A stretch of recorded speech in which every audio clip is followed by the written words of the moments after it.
Hola, buenas tardes. Mi nombre es Fabiana Pinto. Yo les voy a hacer un breve resumen sobre la conferencia em, que se realizó el día 3 de septiembre del 2021. Esta primera conferencia inició con el impacto del COVID-19 en la educación. El exponente de esta conferencia fue el profesor Eduardo Cantera, quien es director del Centro de Innovación Educativa de la Universidad Católica Andrés Bello.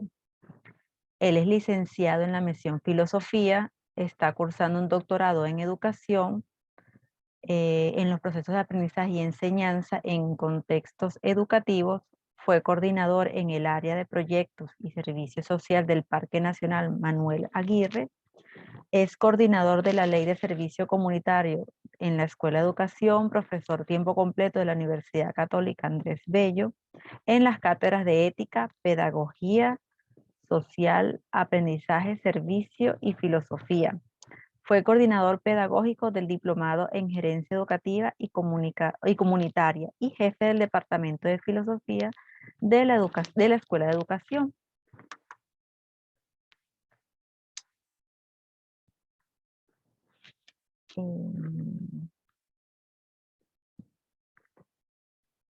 El director del Centro de Innovación Educativa de la Universidad eh, Católica Andrés Bello, el profesor Eduardo,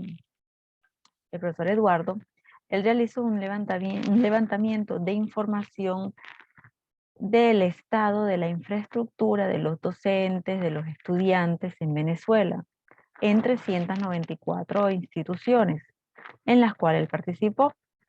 Más de 800 ítems, los más relevantes para poder tomar acciones políticas y que vayan enumeradas al éxito del año escolar, lo que es el nuevo año escolar. Esta frase el profesor la extrajo de Antonio Guterres. Él dice: la reapertura de las escuelas tiene como objetivo evitar una catástrofe generacional. Estas son palabras del secretario general de las Naciones Unidas. ¿Pero por qué él dice esto?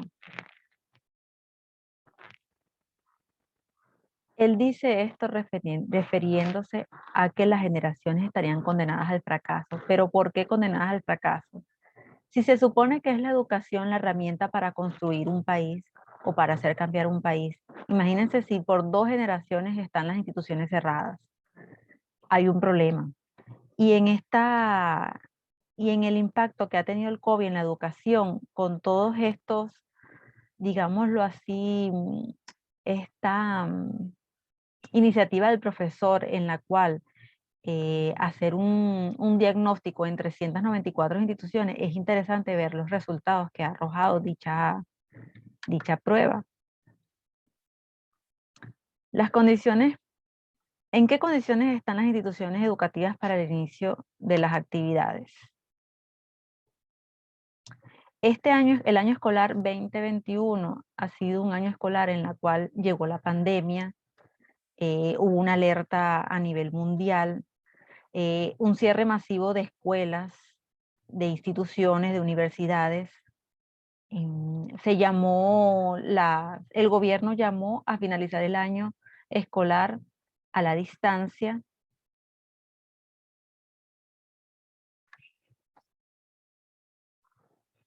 El profesor Eduardo dice que es un fracaso continuar las actividades vía online. ¿Pero por qué lo dice? Él dice que los servicios no son los mejores, que no tienen los equipos de tecnología para poder brindar esas clases de manera online. Existen muchas fallas eléctricas, hay condiciones que impiden tener éxito en las clases virtuales. Por eso él dice, pues estas son sus palabras. Pero tampoco se puede asegurar que si no revisamos en cómo están las instituciones del Estado, podamos asegurar que tengamos éxitos en las escuelas presenciales. Entonces, por eso él tiene como esa iniciativa de hacer esa consulta, a ver cómo están las instituciones para ese retorno a clase que hace tan llamado el gobierno.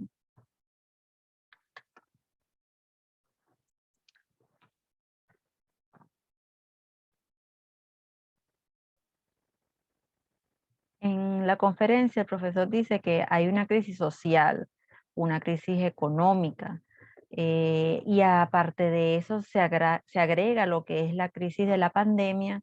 Entonces habíamos llegado a había como una crisis total y no se da la alerta de la pandemia, hay un cierre masivo, llaman a cerrar el ciclo de actividades.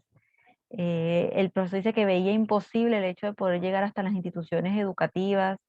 em, Ocurre todo esto. Así que él dijo que, ¿y ahora qué hacemos? Ahí es donde entra la incertidumbre. ¿Y ahora cómo vamos a continuar las clases? Porque el gobierno también llama a que, a que terminen el ciclo escolar. Ajá, pero terminamos el ciclo escolar, pero ¿cómo vamos a hacer? Nos vamos a la casa, las clases, ¿cómo las hacemos? Tenemos que cambiar el currículum. Entonces, existe una serie de cosas que pues los lleva a ellos a ver cómo hacen para poder terminar ese año escolar 2021. Aquí es donde inicia entonces la investigación del profesor realizada en 394 instituciones del país, y que le arroja unos datos bastante interesantes. Este, este diagnóstico él lo hizo en colaboración con DTEX, el grupo ANOVA, la Universidad Católica Andrés Bello, hicieron un despliegue en el que pues sacaron más de 800 ítems. eh, en este diagnóstico en las instituciones educativas de Venezuela del 2021, arrojaron unos principales resultados, que son los siguientes, los que les voy a mostrar ahora. En las pruebas se hicieron, en los diagnósticos se hicieron un diagnóstico en docentes, un diagnóstico en estudiantes. Él hizo diagnósticos utilizaron unos instrumentos diagnósticos en la parte administrativa y otros en la parte escolar. Pero él habla de que lo más importante, en sí el más importante para ellos fue el que hicieron con las pruebas EGRAS, porque querían saber qué tanto el estudiante sabía en la lectura, en la lectoescritura.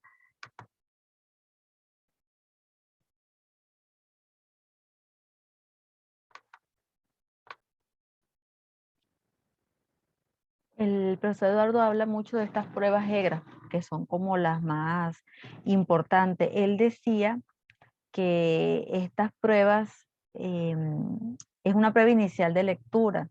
Eso sí, que es en inglés, EGRA. Es una prueba diagnóstica estandarizada para medir las habilidades para la adquisición del alfabeto, de las primeras oraciones.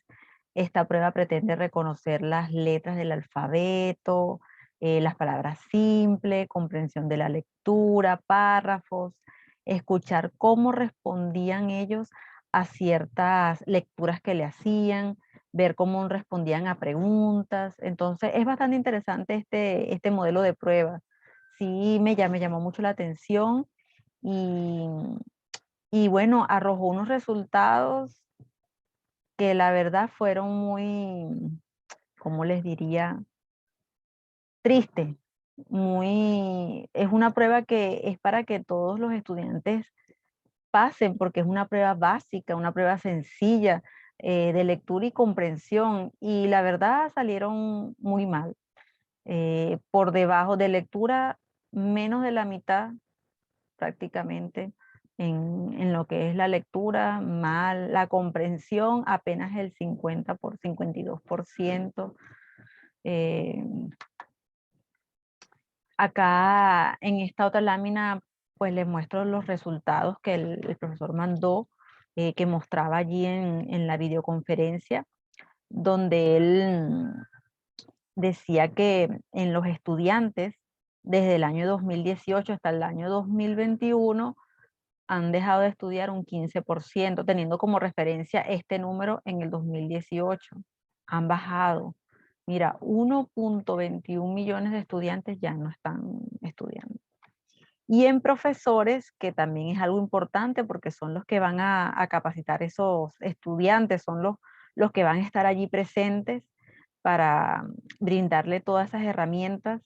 Y también ha bajado desde el 2018 hasta el 2021, tenemos un 24% de docentes. Esto seguramente por ese maltrato que hay, el docente ha sido estos últimos años como poco reconocido, poco valorado.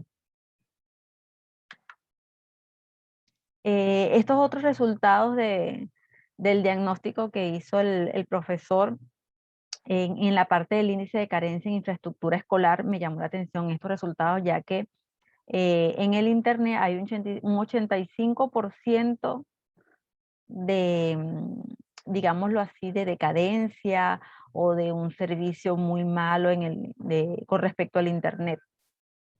En las bibliotecas hay un 50%. Algunas instituciones tienen bibliotecas, pero las bibliotecas no tienen a lo mejor todos los libros que se requieren, entonces a la vez es como si no tuvieran biblioteca.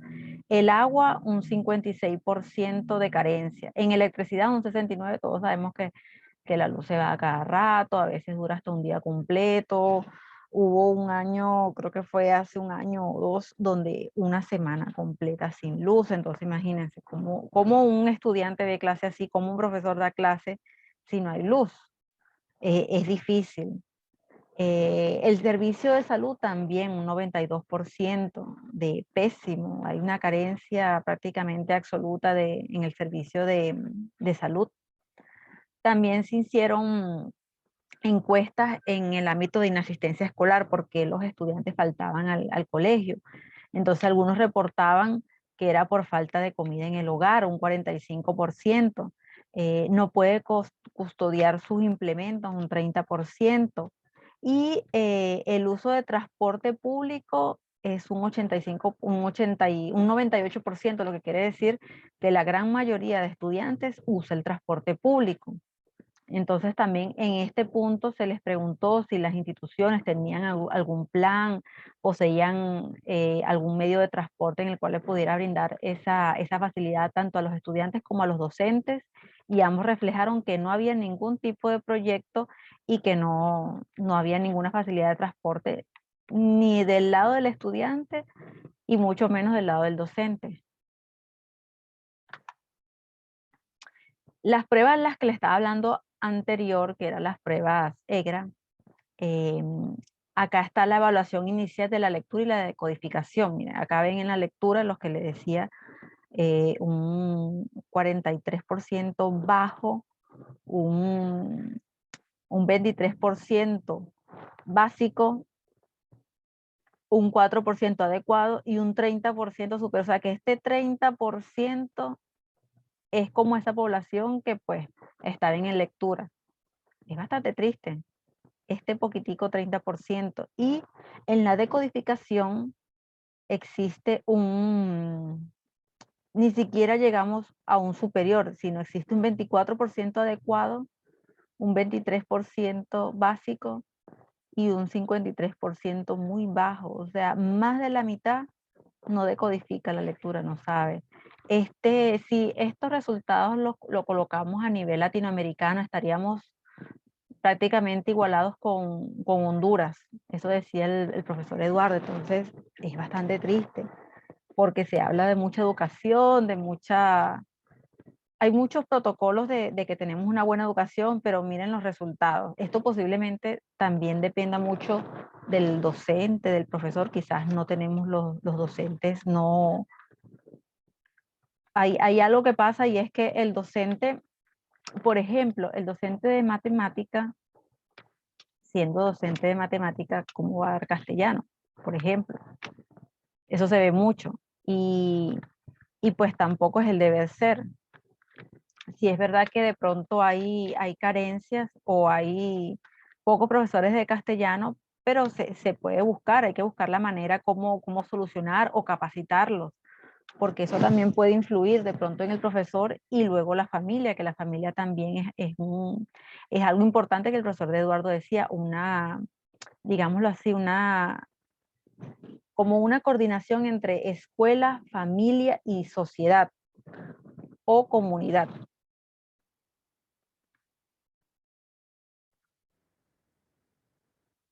A estos docentes se les preguntaron también qué estrategias utilizaban, cuáles eran las que habían utilizado en todo este periodo escolar. Entonces ellos reportaban que el 80% utilizaba los mensajes, WhatsApp y los correos. Un 78% utilizaba guías para trabajar en casa. Un 50% usaba infografías o carteles en la escuela. Un 10% plataformas tecnológicas. Acá, como vemos en la última, si las clases las estamos viendo de manera virtual o a distancia, y las plataformas tecnológicas las utilizas un 10%, ya allí, y hay muchas plataformas tecnológicas que uno le puede sacar provecho. Lo hemos visto acá en la universidad.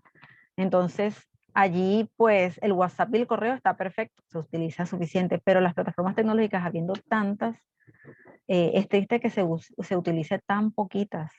O sea, lo utilizaron un 10%.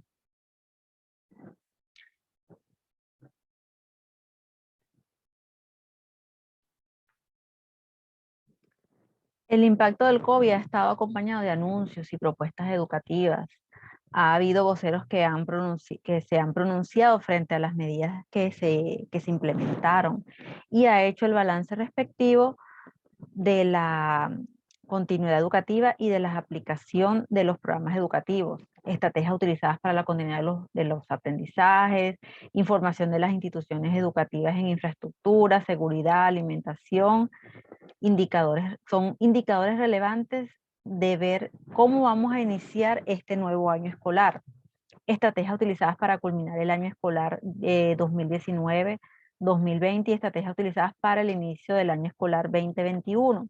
Estas conferencias que están, que van a continuar ahora con Empresas Polar nos va a ayudar a poder tener ideas, a poder hacer quizás, eh, digámoslo así, algunos diagnósticos en nuestras instituciones, tomar como referencia estas propuestas que ellos nos hacen para implementarlas en nuestras aulas de clases.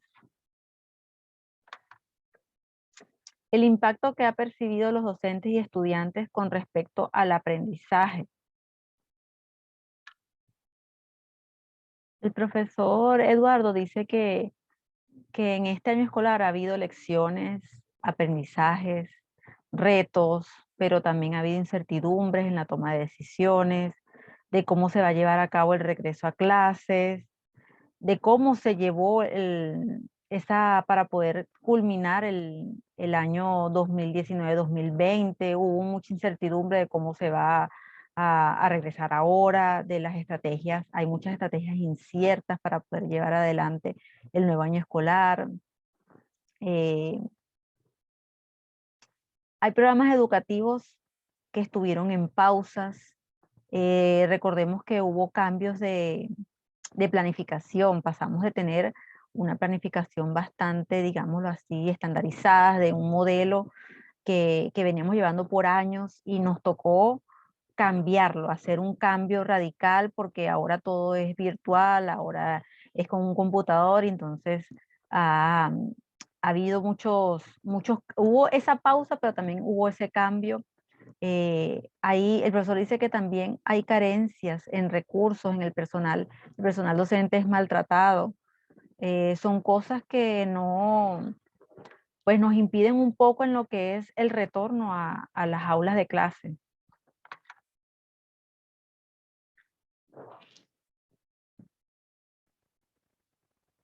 Las principales dificultades y obstáculos que hay con este retorno a las clases presenciales es que la escuela no puede cumplir su función espacio seguro, pero ha tenido eventualmente que funcionar como un centro promotor de salud o información para combatir. En las encuestas le preguntaban si ellos informaban, eran un centro promotor de información de salud y ellos, pues sí, informaban bien a la comunidad, a sus estudiantes, como pues todo lo que estaba pasando. Eso les sirvió y les ayudó mucho. ¿Cómo han funcionado los servicios básicos y el programa de alimentación? Los servicios básicos era parte de lo que les decía, lo que yo les decía ahora, que pues hay mal servicio, no la luz, no hay buen servicio de luz, no hay buen servicio de internet. La alimentación escolar, hay programas de alimentación escolar, pero no se cumplen. Hay falta de alimentos. Entonces, esto es algo que es importante porque muchos niños van y a veces no tienen que comer y en el colegio comen una o dos veces y si no hay esto que los motive a ellos quizás ir al colegio y a sentirse seguros, pues es triste. ¿Qué repercusión ha tenido la crisis? Pues la crisis, según las encuestas, comencemos con la conectividad. El internet es muy lento, se cae a cada rato, hay fallas electrónicas, la distancia, hay unas semanas flexibles, unas semanas radicales.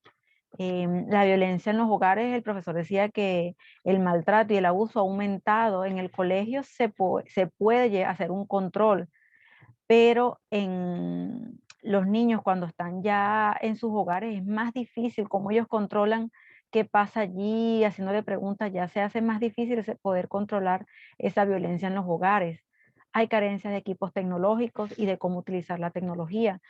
Muchos profesores no están capacitados ni les enseñan cómo utilizar, por ejemplo, una lacto, o hay muchos profesores que se cierran a utilizar la tecnología.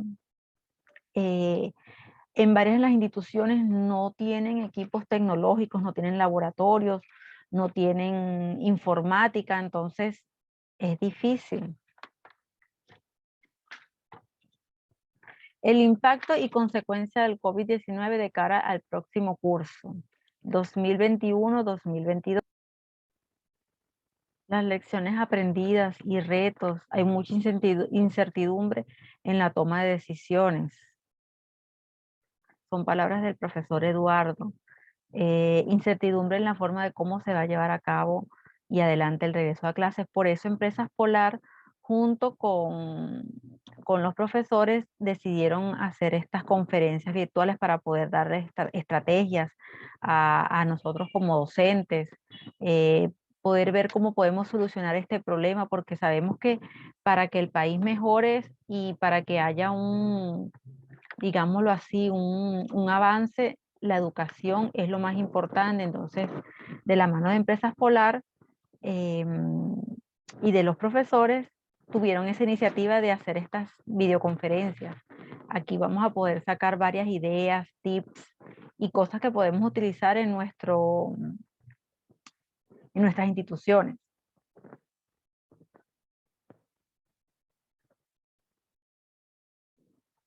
El profesor también dice que muchos programas educativos estuvieron en pausas. Claro, llevábamos un programa de una manera, hubo el cierre, tuvieron que ver tanto los docentes como los propios representantes, ver cómo hacíamos ahora para que esos niños pudieran no perder el año y continuar sus clases, pero ya de manera virtual. Entonces tuvo que ocurrir un cambio bastante significativo en lo que es la manera de evaluar a los estudiantes.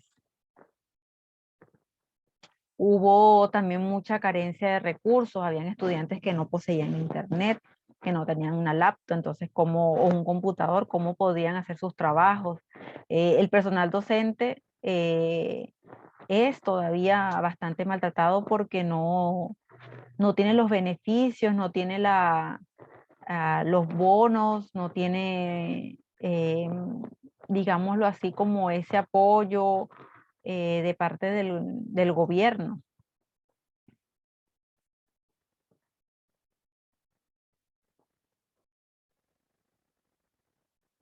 Las estrategias, hubo muchas estrategias inciertas para llevar a cabo el año escolar y aún sigue habiendo mucha incertidumbre, es parte de lo que dice el profesor Eduardo.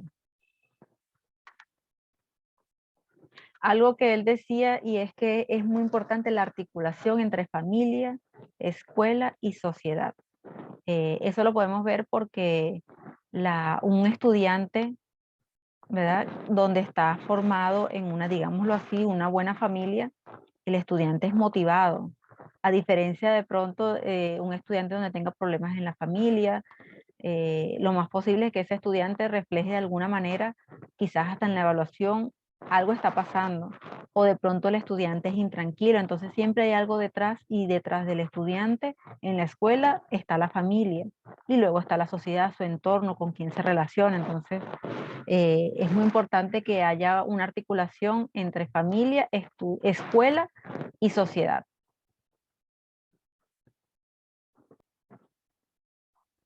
En la encuesta se le preguntó también, nos hicimos la pregunta de cómo se puede aprender así, a distancia.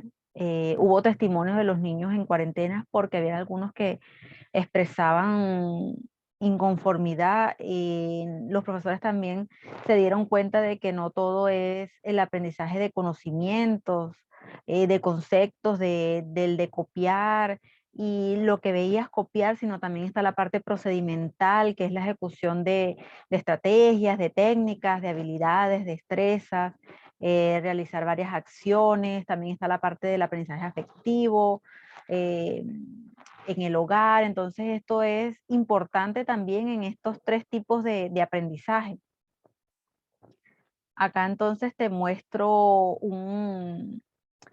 parte de unas evaluaciones que se le hicieron a los niños. Entonces en la primera por acá, él expresaba que quien lo educó prácticamente fue el celular, era quien estaba pendiente y siempre allí. Luego él acá estaba haciendo la tarea y en la última está su madre ayudándolo a hacer la tarea. Y otro niño hizo este dibujo en el computador y él expresaba que acá esta cara triste era cuando lo mandaban a copiar. A copiar, bueno, copia esto y pásalo al cuaderno. Lo ponía muy triste. Y acá, cuando le decían, por ejemplo, bueno, diseña, haz una lámina, haz una maqueta, era como más activo. Entonces acá el aprendizaje podría ser más procedimental. El niño estaba más activo, mientras que acá solamente copiar, copiar y copiar y ya. Entonces acá vemos lo triste que estaba y la diferencia como está acá, que está más feliz.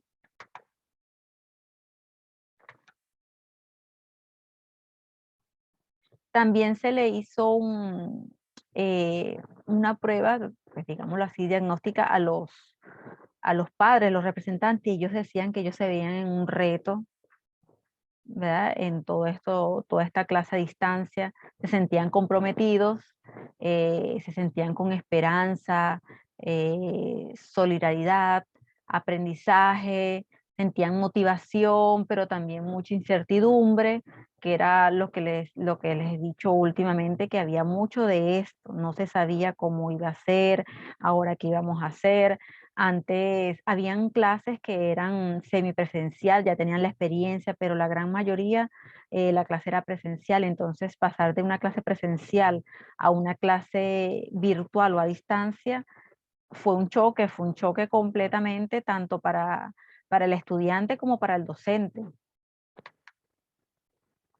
Y bueno, muchas gracias por su atención, y eso fue todo el resumen de la conferencia del profesor Eduardo.